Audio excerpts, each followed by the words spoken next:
बहुत बड़ी गलती कर रहे हो। नहीं, मुझे किसी भी हाल में अपने पिताजी से मिलना है। राजू, ध्यान से सुनो। ये कोयल कोई साधारण पक्षी नहीं, बल्कि एक डायन है। आज से 10 साल पहले जब तुम छोटे थे, इस डायन ने पूरे जंगल पर कब्जा कर रखा था। जो भी गलती से इस जंगल में जाता, फिर कभी लौट कर नहीं आता था।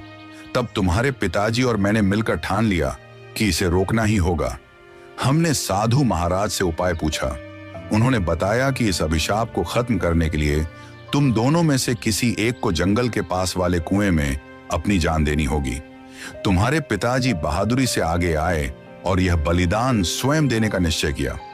उन्होंने कुएं में छलांग लगाई और साधु महाराज ने उस डायन की सारी शक्तियां एक बोतल में कैद कर दी और उसे कोयल में बदल दिया। इस तरह यह जंगल सुरक्षित हो गया। मगर यह राज हमने किसी को नहीं बताया। गांव वाले कुछ नहीं जानते। ये बात सिर्फ मुझे और साधु महाराज को मालूम थी, इसलिए हमने तुम्हें भी कभी नहीं बताया। लेकिन अगर तुमने ये बोतल तोड़ दी तो ये फिर से अपने असली रूप में आ जाएगी। ये सिर्फ उसकी एक चाल है। ये लोग झूठ बोल रहे हैं। सच्चाई वही है जो मैं कह रही हूँ। अगर मेरे मन में कोई चाल होती तो मैं तुम्हारी मदद क्यों करती? क्या गांव वालों ने कभी तुम्हारी मदद की? नहीं। तुम्हें धन, सामान, हीरे मोती सब मैंने दिए। अब मैं तुम्हें तुम्हारे पिताजी से भी मिलवा रही हूँ।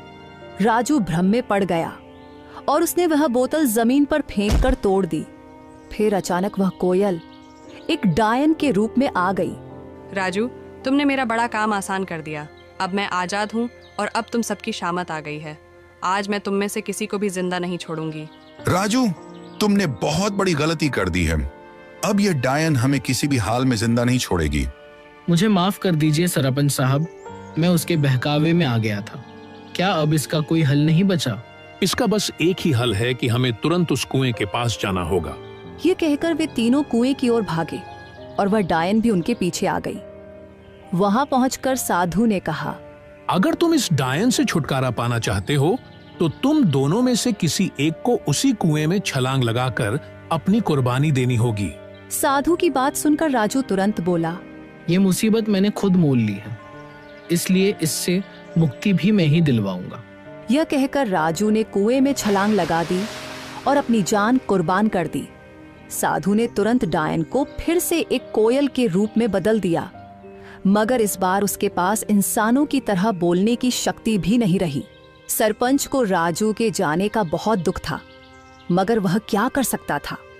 इसलिए वह घर लौट आया और धीरे धीरे फिर से हंसी खुशी जीवन बिताने लगा।